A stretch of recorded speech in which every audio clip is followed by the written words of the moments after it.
Okay, so most likely in your mathematical background so far, I mean, at least when I came into university or into a first year class, the things that I had done in math are like solving equations and that sort of thing, or applying facts about math that I didn't really know why they're true.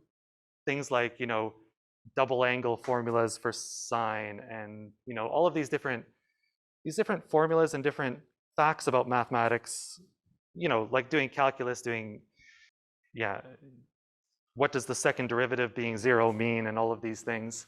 But this course is not really about that sort of thing. So this is going to, I think, seem a lot different to you. We're not really going to be so much applying like facts about things to solve equations. It's more about the question of like, why are these things true? Why are certain mathematical facts actually facts? And not only why are they true, but how do you prove them? Like, how do you prove without a shadow of a doubt that this whatever double angle formula holds, or things like that?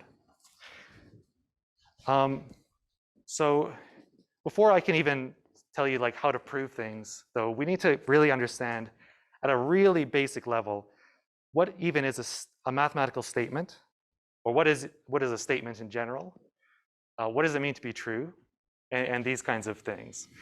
This sounds like extremely basic and almost silly, but this is probably actually going to be, for some people, one of the hardest parts of the course. So yeah, I really kind of recommend that you spend a lot of time thinking about this part of the course. So a statement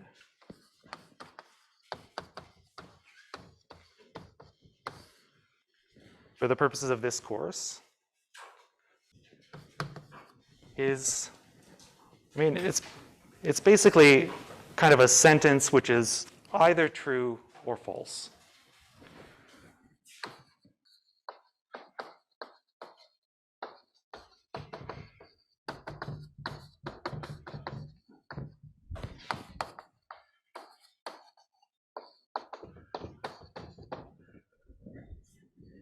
When I say true or false, I really mean that this sentence, in other words, it has a truth value.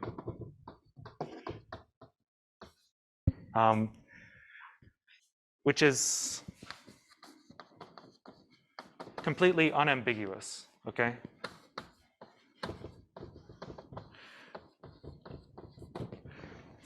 This sometimes gets a little bit tricky when dealing with actual English sentences, to be honest, but later when we really get into using this definition in mathematics, it is a little bit somewhat simpler.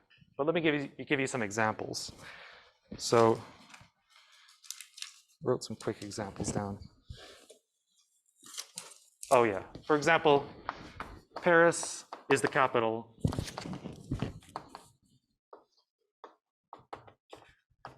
of France.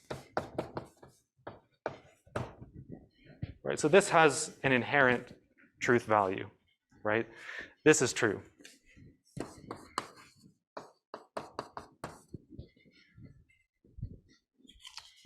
Here, let me give you a false one. Oh, here's a false one. Vancouver is the capital of BC. Okay. If anyone doesn't know, Victoria is the capital of BC. So this one's false.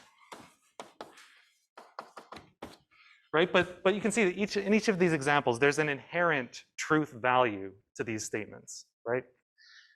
They're either true or they're false, and there's no kind of ambiguity. So a third one, if we want to get into like more mathematical things, 2 + 3 is 5, right? That's true.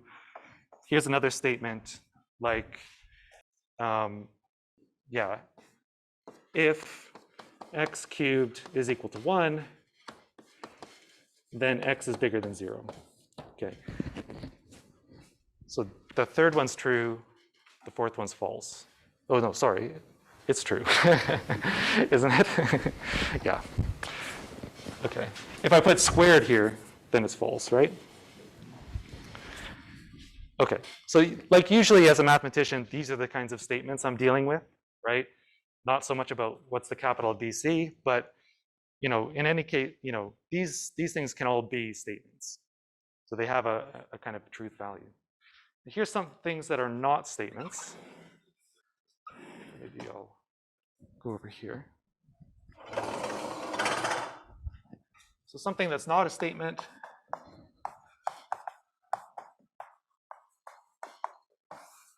Well, first of all, if I just say like, I don't know,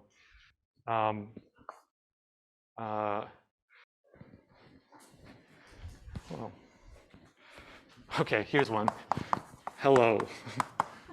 Okay, not a statement, it's just, or something that's like a question, for example. What is your name? Not a statement. But here's another kind of subtle one that's not a statement. What if I just write x is bigger than 0? Now, in some sense, it feels like it's a statement, because like if you had some x, you can say this is true or this is false. But this is kind of ambiguous, right? Because I haven't told you what x is. So this is ambiguous because it depends on a variable. So like in other words, it may be true or false, depending on x. But you can see there's a difference between, for example, this third one and this fourth one, or on this board, right? Here I kind of told you something about x, right? This actually has a truth statement because, or it has a truth value because, this is always true or false. Whereas this one, it's not necessarily true or false unless you have more context about what x is.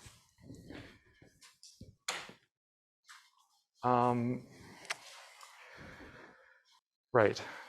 And we will look at sort of statements of this form, even though this is not a statement. If you ever get asked this on a test, this is not a statement. This will be something that's called an open statement that we'll talk about later. Any questions about this?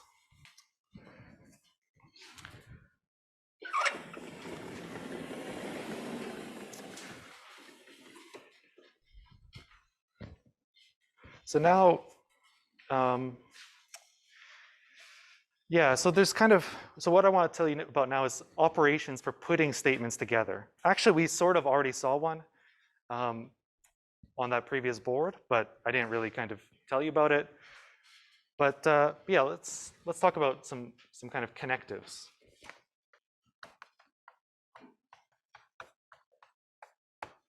Okay, so I'm going to let P and Q be statements.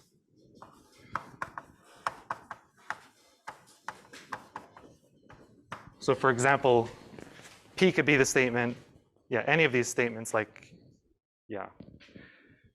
Paris is the capital of France, Joe Biden is the president of the US, it could be any of these kind of statements. And Q is just some other statement, okay? So we have various different connectives. So conjunction, the conjunction of P and Q, we write P with this kind of caret symbol, and then Q. And you should think of this as and.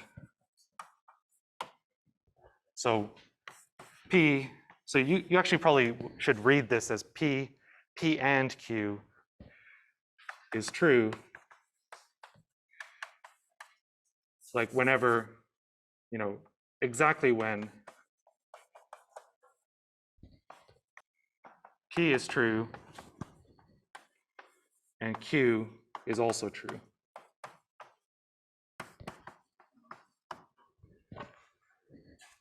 I don't know if any of you do computer science, it's kind of like a, and in computer science, right? So P and Q is true if and only if they're both true. So if I say, you know, Joe Biden is the president of the United States and Paris is the capital of France, that's true because both parts are true. If I say Vancouver is the capital of BC and Trudeau is the Prime Minister of Canada, that's false because even though one side of it is true, the other side's false. And so it just evaluates the false. Okay. So that's the first connective. And I think you probably do want to remember this word. Even though I struggle to remember it, I had to look it up on my notes. But you probably need to remember this word conjunction. But more importantly, you need to know that this symbol means and, okay? Whenever you see that symbol, it means and. So now we've got disjunction, which you write P with a kind of downward arrow Q. And you should think of this as or. So P, so you can read this as P or Q is true exactly when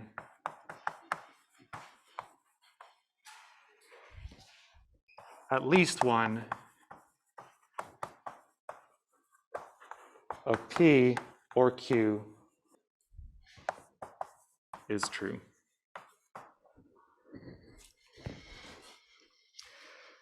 So whenever I talk about or, it's never like an exclusive or, right? So I don't need, I'm not saying exactly one is true. So it could be P is true, Q is true, or they're both true. So all of this kind of makes sense, right? If you think about just language, right? I mean, if I say either Vancouver is the capital of BC or Ottawa is the capital of Canada, like even though the first statement I said is false, it's still true that one or the other is true, right? One of those two things is true. So therefore, the statement P or Q is true. Okay. So now we have another one, implication.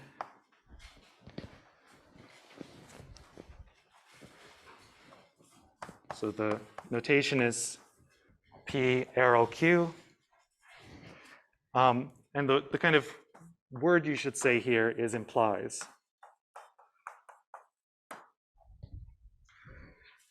So P implies Q. So it's kind of, so when you have a kind of P implies Q, what that really means is that whenever P happens, Q happens, right? So if P is true, then Q is also true. So this is true if whenever P is true, Q is also true.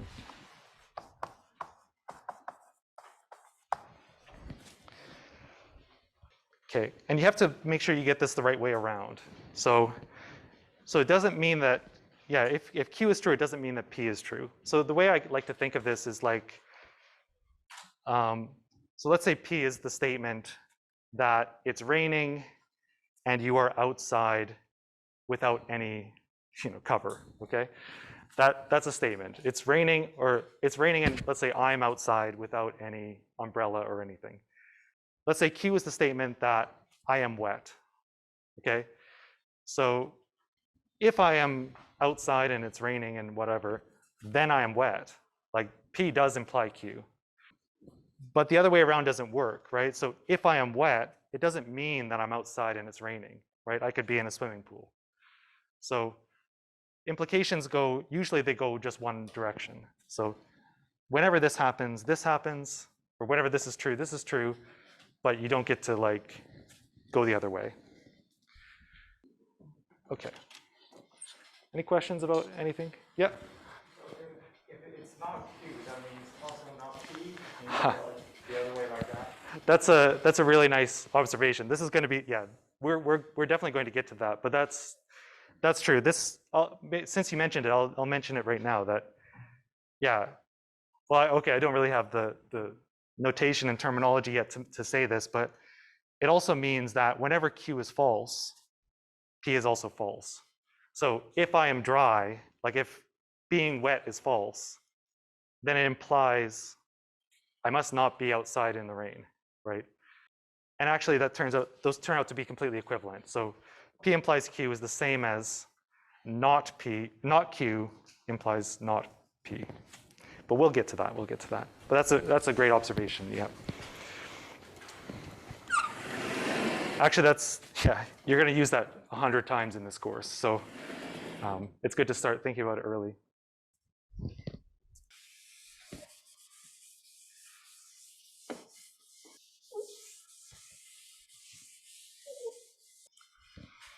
Okay, so now we have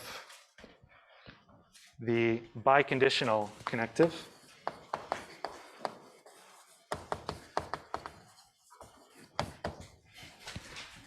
You can see I'm constantly looking at my notes because I can't remember these words, but unfortunately you're going to have to probably remember these words. I'm sorry about that, but yeah, biconditional, implication, disjunction, conjunction.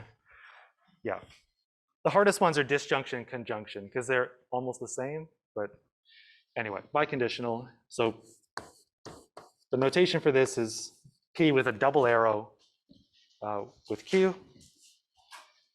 So this is, the way to say this one is P if and only if Q. Okay. So P with the biconditional, so P if and only if Q is true if, well, whenever, so I'll start by saying something which is going to sound kind of the same as that one. So whenever P is true, Q is also true, but also kind of the reverse. So, and whenever Q is true, P is also true. Or in other words, P if and only if Q is true exactly when, like only when P and Q have exactly the same truth value. So in other words,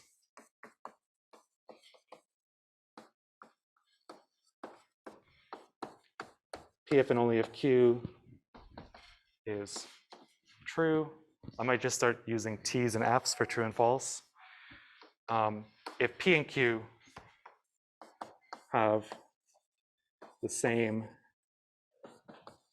truth value, meaning that they're both true or they're both false. So if P and Q are both false, then P if and only if Q is true. If P and Q are both true, then P if and only if Q is true. And otherwise, it's false. I mean, you can kind of see, so the picture used for the connective is kind of, it's kind of suggestive. It really just means that it's the same as P implies Q and Q implies P, right? So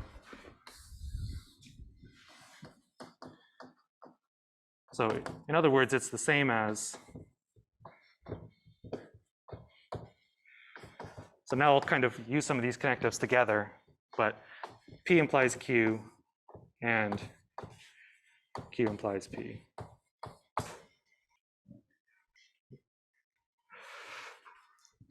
Okay, yeah, so I think the first kind of step is really memorize what these things mean because, yeah, we're gonna be spending weeks just dealing with these logical connectives and actually starting to understand how do you prove things in mathematics using kind of logically. Okay.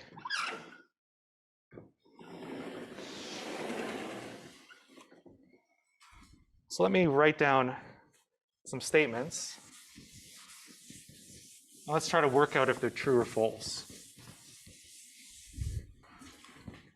So, okay, so here's one.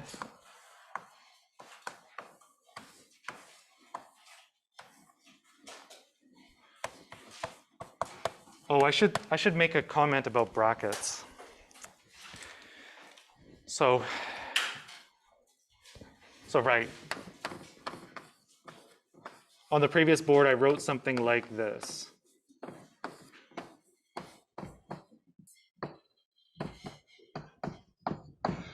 You saw I used brackets.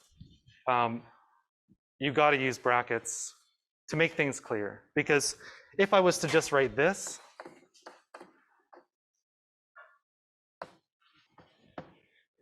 this would be more or less nonsense. Because how do I know if I should be taking?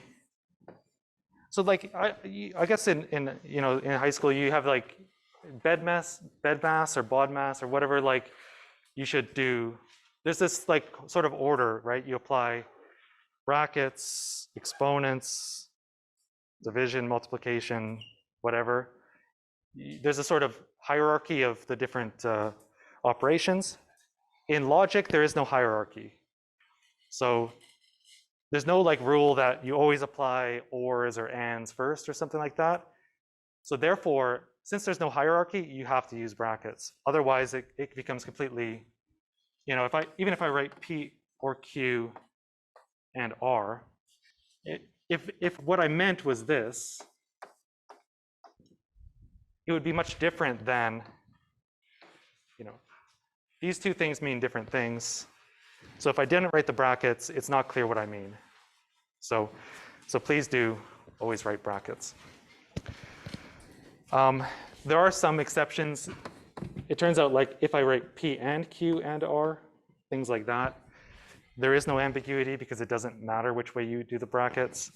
But to be safe, you should use brackets. Okay, so right. So this is a statement. Well, okay, so each of these, 1 equals 0 is a statement, pi equals 3 is a statement. And this is now, I should maybe say the word compound statement.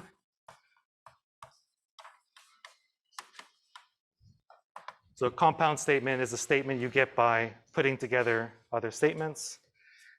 So can anyone tell, is this true or false? Okay, why is it false? It sounds like everyone was sure and then now some controversy is building. So, yeah, so remember this one means and. Okay, and maybe I should have started with a different one, but this one means and. So in order for this to be true, they have to both be true. But it doesn't count if they're both false. So if I say like, yeah, Mickey Mouse is the president of the United States and today is Saturday, neither of those are true.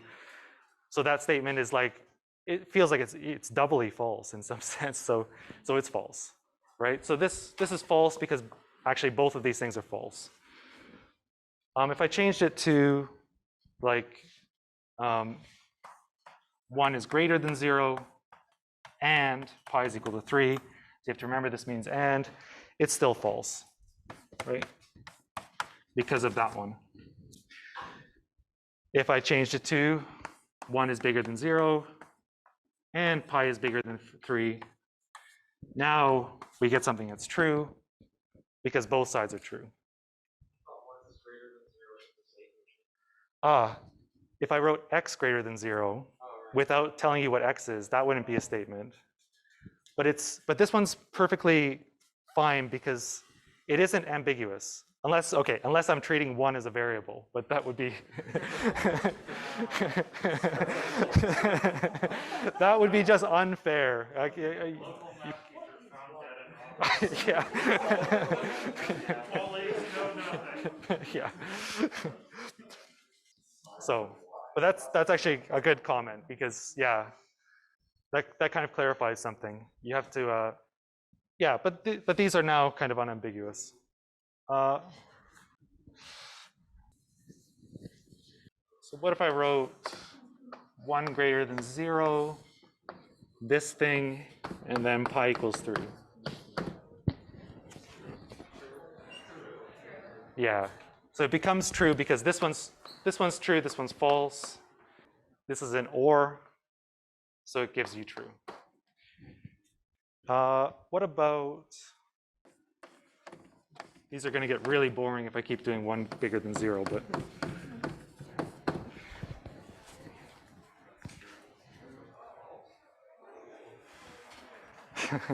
So here I've got, remember, so just, I keep on changing the signs from equals to greater, but so this side's true, right? Yeah. I kind of see what you mean. It feels like implies is wrong, but yeah. For sure, yeah. So if I change, so I'll get back to this one in a second, but certainly if I wrote this one, then this is saying something true implies something false, and that's got to be false, right? Was that what you were saying? Yeah. So this one is certainly false, because something true can't imply something that's false. Now, this one, yeah, it does feel like imply is the wrong word, but this one is true. Yeah, you wouldn't take 1 bigger than 0 and then somehow derive pi is bigger than 3 from it. But in terms of what these logical connectives mean and what they, how they evaluate when you input statements, this evaluates the true. Yep. So if we say x is bigger than 0, and then, or sorry, x is bigger than 1, and then implies x is bigger than 0, and that's Ooh. true. That's an interesting one because not kind of technically, yeah, for the purposes of this part of the course, neither of those are statements, so I can't really say anything about it. But well, actually no. But this entire thing becomes a statement. When you say if x is bigger than 0, then it's bigger than -1 or something, or yeah, then I think that does become a statement. But it's not a compound statement. That's one statement in itself. It doesn't actually break into smaller statements. Yeah, kind of, yeah. Let me, before we stop, let me just come back to something which is not, okay? So you're gonna have loads of examples like this. So maybe I'll even start next class with some examples, I'm not sure, but yeah. So just for the last 5 minutes, so this symbol means not. So it is true,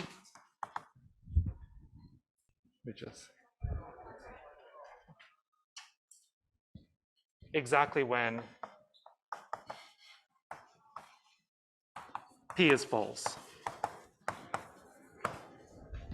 Right? So it's just like taking the whole statement and saying not that. So and now okay, so one thing is that so I've been talking about logical connectives that connect two statements. This is not a logical connective, right? Because it doesn't connect two different statements. It's just sort of an operation that works on just one statement. And you can use brackets with not, but sometimes you don't really have to. It's an example, yeah. So if I wrote not Q implies not P, it turns out that this is not ambiguous because, I mean, okay, maybe in theory this could seem ambiguous. Like, do I want to apply it to this or just to the first thing? So I think in any case, like if if all else fails, like use brackets all over the place. But yeah, sometimes with not, you don't have to use brackets. So there's more details about that in the notes. But okay, so yeah, maybe I'll let you guys go. So well, actually, unless are there any other questions? Yeah.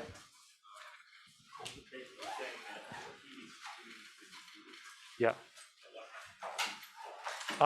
Yeah, that's a good one. Actually, yeah, let me do 1 more minute here. So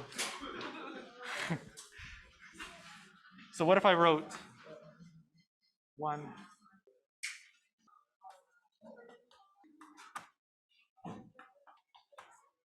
So oh yeah, so I should say this is actually an important thing to remember, okay? So So with implication, you have P implies Q. If the P part is false, then automatically the whole thing becomes true. Yeah, let's get started.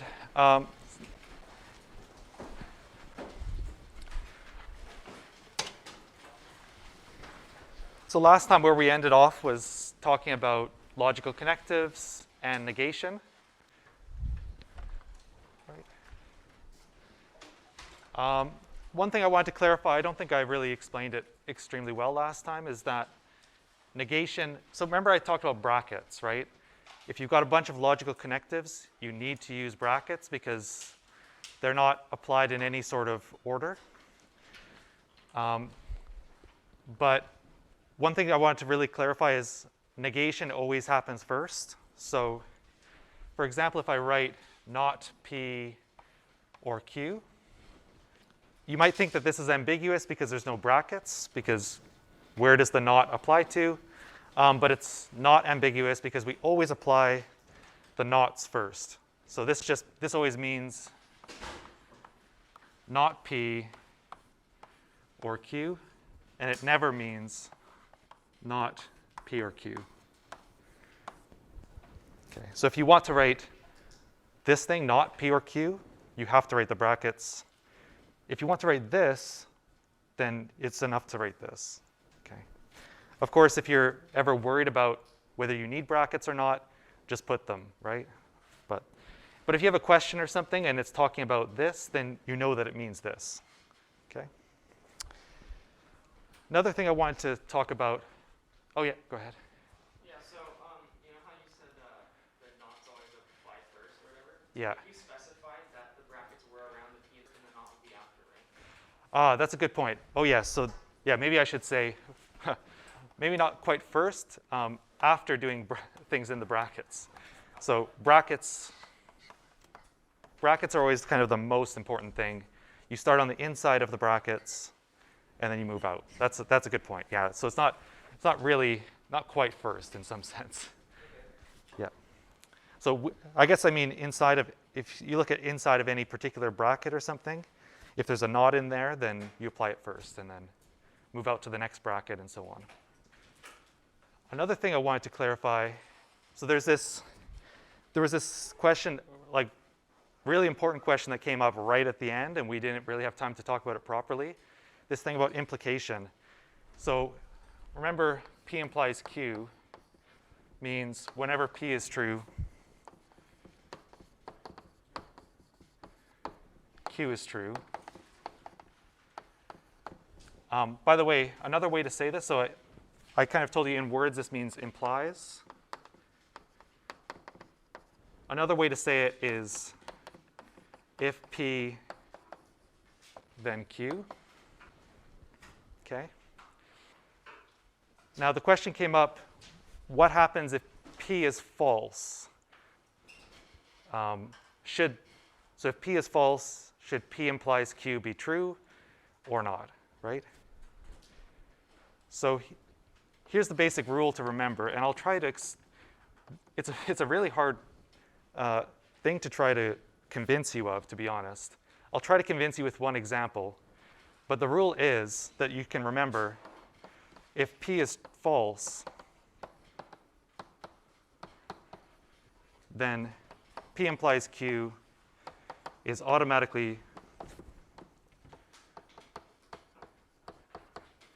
true. Okay. Seems a bit weird.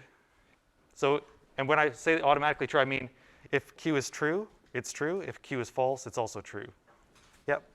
So does that mean with the biconditional, if any of them is false in the whole? That's a good question. No. So with the biconditional, they have to have the same truth value. So yeah, I think I see where you're getting that from, because biconditionals kind of implies in both directions. But the thing is, if one of them's false and the other one's true, then the implication from the false to the true will be true, but the other way will be false, because it'll be true going to false. And so it'll become false. Yeah. Here's an example to try to convince you that this is the right thing.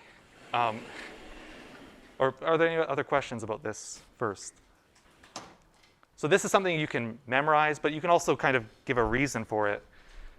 Here's a very strange sentence, but I think you'll be able to agree with me that this sentence should be true. So if 100 is less than 10, then 100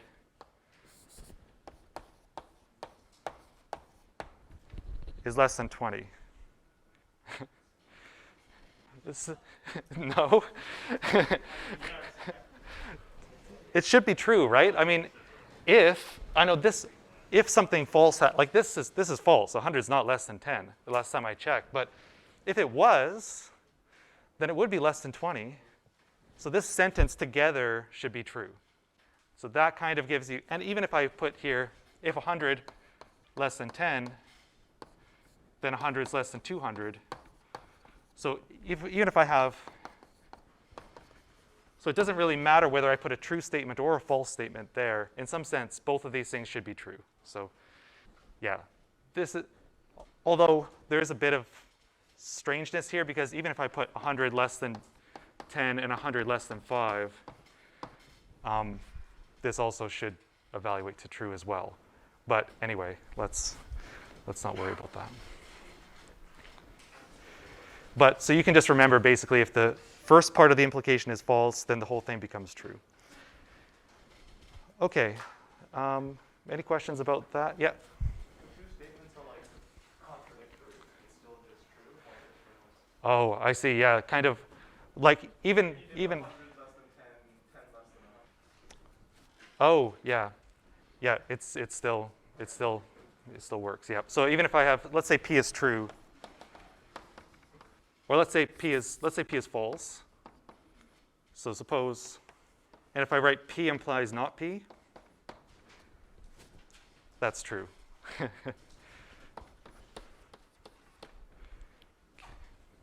Seems bizarre, but it's kind of like saying a false statement implies anything you want, in some sense. Okay. Any questions about that? Okay, so if not, let's try this whole ICA thing. So let's do.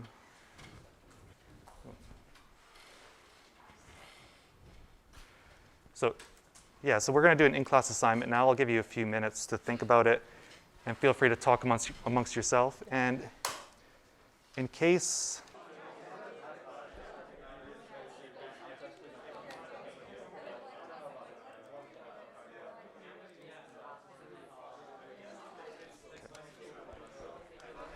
Yeah.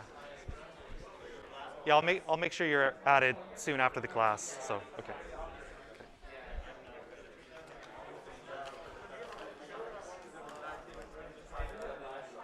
Okay.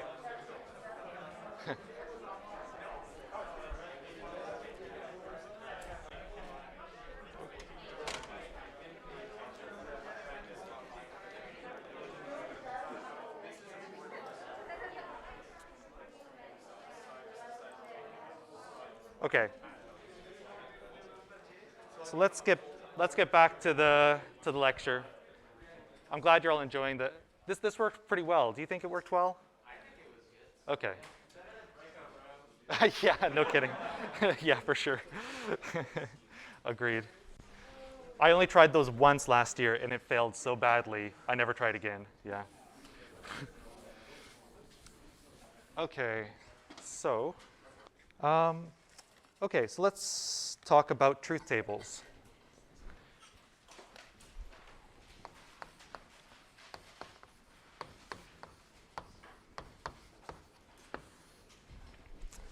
Okay, so truth tables is sort of it gives you the idea is this is going to be a method for kind of systematically determining, when a certain compound statement is true, depending on the other statements contained in it. So, so here's maybe it's best to just start with an example. So suppose we want to know, so suppose P and Q are statements.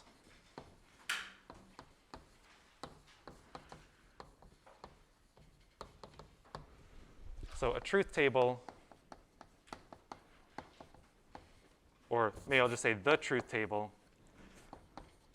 for P and Q is as follows. So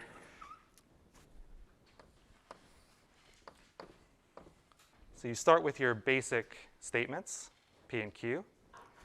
You make a column for each of them, and then you make a column for the statement you want to kind of understand better. So it's P and Q.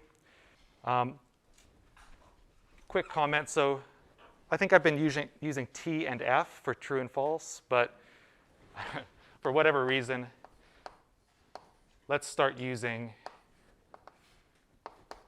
1 and 0. Okay. Anyone in computer science will be, will like this, I guess. So I'm going to use 1 and 0 to represent true and false. So basically what a truth table is, you go through all the possibilities of true and false for P and Q. So they can either both be false, it can be false true, true false, or true true. And then you write the corresponding truth value for P and Q. So what's my first line here? 0, yeah. And then I guess 0 because this is and, 0, 1. Okay? That's like a very, one of the simplest truth tables. And basically, so we're going to have much more complicated expressions than this. And basically, if you write out a whole truth table for some complicated expression, what it will tell you is, under what conditions on P and Q is the complicated expression true or false. Okay. So yeah, this is, like I said, pretty much the simplest truth table. Not quite the simplest, though, because, well, this one's even simpler, right? So we've got 0, 1, 1, 0. But let's see how we would do it if things get more complicated. So let's do a truth table for not P and P implies Q.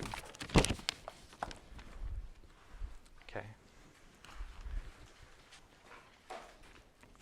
So the way I would suggest doing this kind of systematically is you start with your basic statements, P and Q, and then you build up more and more complicated statements, basically starting on the insides of brackets and kind of moving your way out.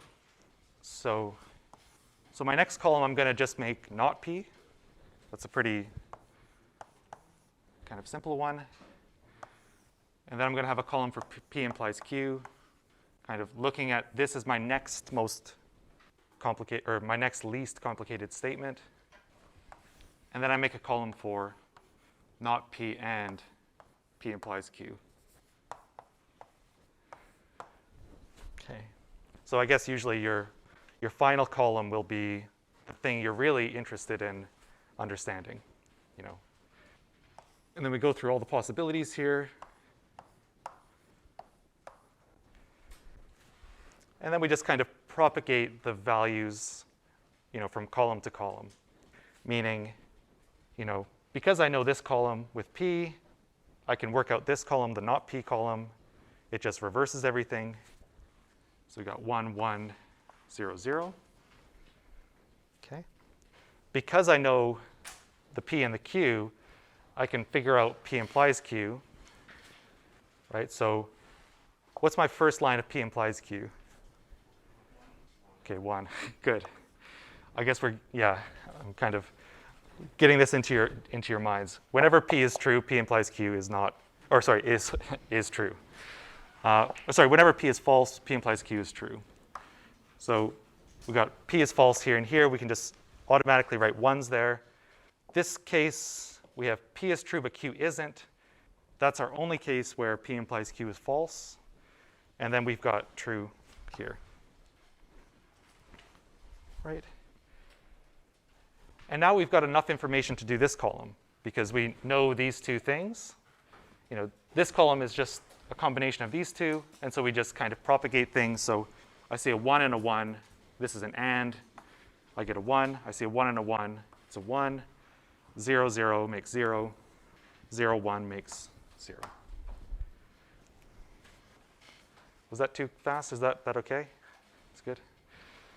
Okay, so that's kind of like a systematic way of making these truth tables. Just start with your basic stuff, build outwards, you know, with brackets and stuff until you get to the whole thing.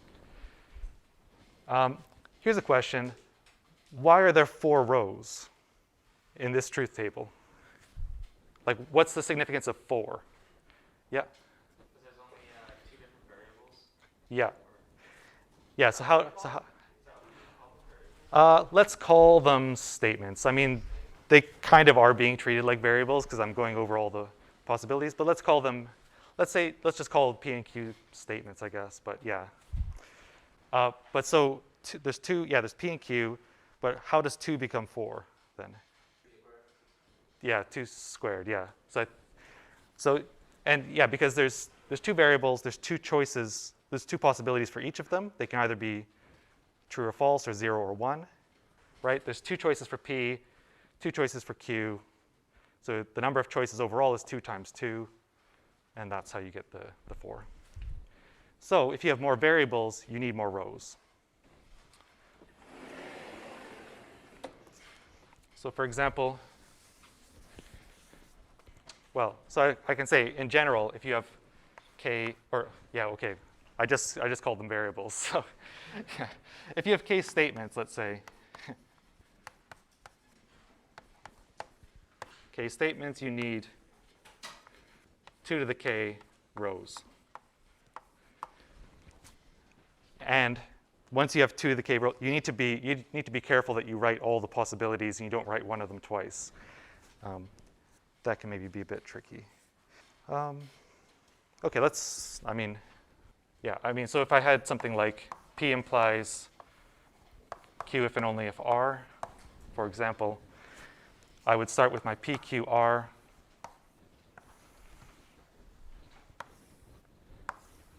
I would see 0, 0, 0. So a kind of systematic way of writing these things is, you can so the way I usually do it, I kind of do it in like alphabetical order, even though 0 and 1 isn't really an alphabet. But I start with 0, 0, 0, then 0, 0, 1. You know, what would be the next word in the dictionary? It would be 0, 1, 0, right? 0, 1, 1. And then I've got 1, 0, 0, 1, 0, 1, 1, 1, 0, 1, 1, 1. So maybe I won't fill this one completely in because it'll take me a little time. But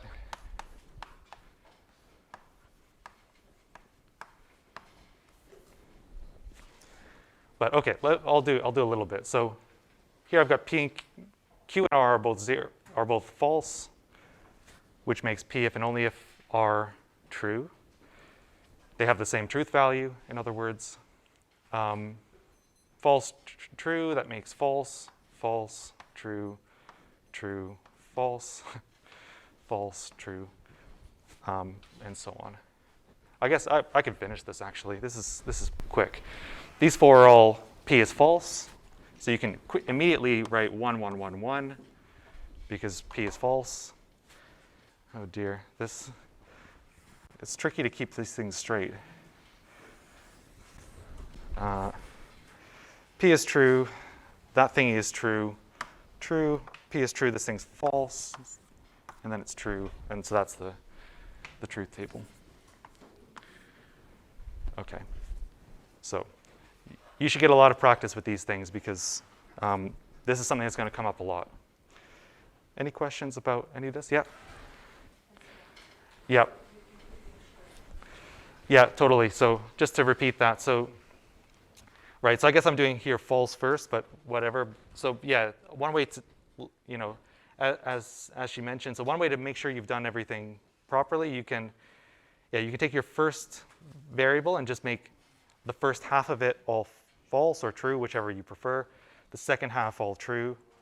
And then within each half, your second variable will be false on the first half, true on the next half of that half, like so that quarter, and then false, true, and then, then this one will alternate because it's, yeah. Okay.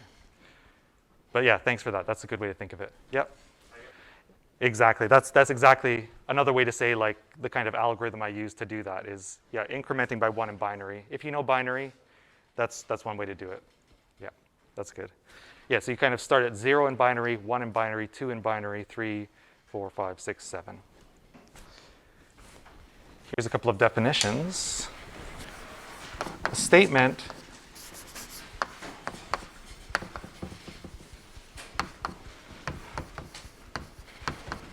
that is always true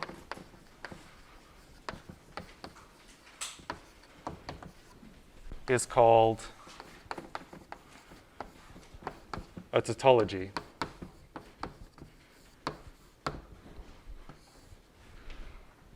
Okay. Might seem like, why would this even exist? But here's an easy tautology, P or not P. Right? For any statement P, this thing's always going to be true. Either P is true or it's false, so either P is true or not P is true. So this is a tautology, right? But we're gonna see more complicated versions of tautologies, but this is kind of the first basic example. And a statement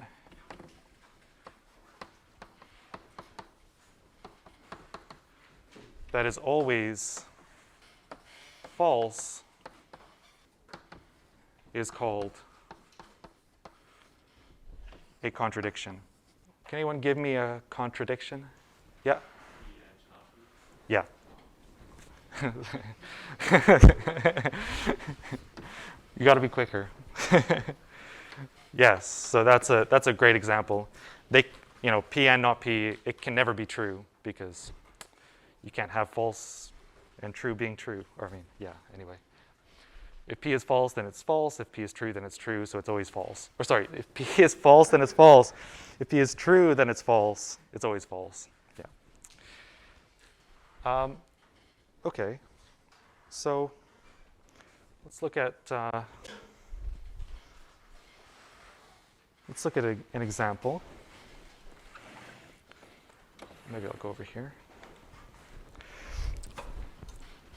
So how would you show something as a tautology or a contradiction? Like, if I gave you some crazy-looking statement, yeah. Yeah, that'll work. So I wouldn't go so far as to say you have to do it with a truth table, but right now that's the only tool I've given you. So, so for now, you've got to do it with a truth table. But later, you'll have other kind of methods of deducing things other than truth tables. But for now, yeah, truth table is the thing to do. Yeah, so if you do a truth table for something, and then your last column is all ones, it's a tautology. If you do a truth table and the last column is all zeros, it's a contradiction. So let's do, for example, P if and only if Q, or P if and only if not Q. Any suggestions what I should do for the next column?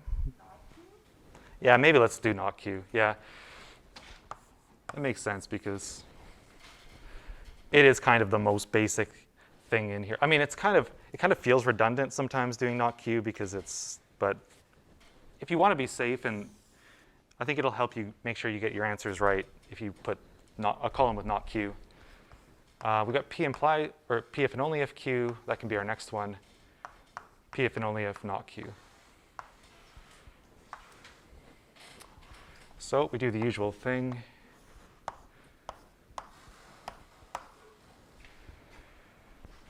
Not Q, I guess it'll be 1, 0, 1, 0, just the opposite of Q. So what should I do for this column? Yeah. 1. I look at these ones, they're different, so it's a 0. This time they are different again, it's a 0. These are the same, it's a 1. Okay, now I've got to look at these columns in order to do this one. So can anyone read out the whole column? Yeah, exactly. So the 0 will come because these are different. These are the same, different. I forgot a column, obviously, the most important one. And now, actually, we see if I apply OR to these two columns every time, so 1 or 0, it's a 1. So therefore, this is a tautology. So yeah, like I said, you're going to get some more tricks for proving things about statements, which sometimes you won't have to write out the whole truth table. But for now, that's all we know how to do. So we're going to write out truth tables. Okay, so here's another thing I wanted to mention, which is, okay, sometimes you can get away with not writing the whole truth table if there's some assumptions given to you. So for example, suppose I say assume P implies Q is true, and kind of under this assumption, write out the truth table for, so I might just write TT for truth table for P and Q implies P if and only if Q. And when I say write it out, I mean with this assumption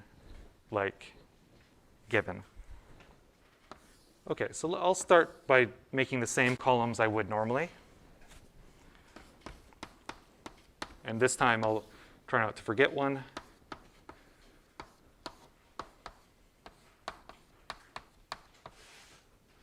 Sorry, that's kind of jammed at the edge of the board. But the thing is, I'm not going to write all of the rows because, so there's a certain row that I don't need because I know that P implies Q is true. So can anyone tell me what row I don't need? Yep. Exactly, yeah. So basically I'm going to go through all of these. So this is this row is one where P implies Q is false, so I keep it. This one P implies Q is true. I'm probably 50% of the time I'm going to say the wrong word, true or false, I think. So apologies for that. I'll try to get better at that. So this one we keep because P implies Q is true for this row. This one it's true.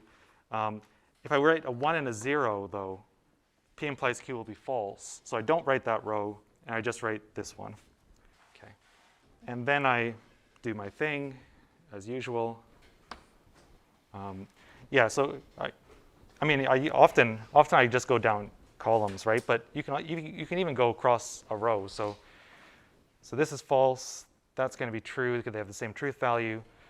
Therefore, this one is true because that one's false, and so on. False, but it doesn't matter because that's true. True, true, true.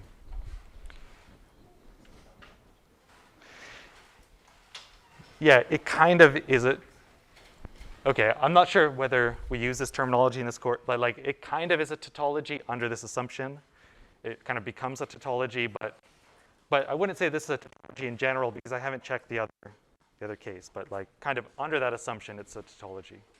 I don't know. I don't think that will really come up very much in this course. You won't be asked to do that, but yeah, I don't think so.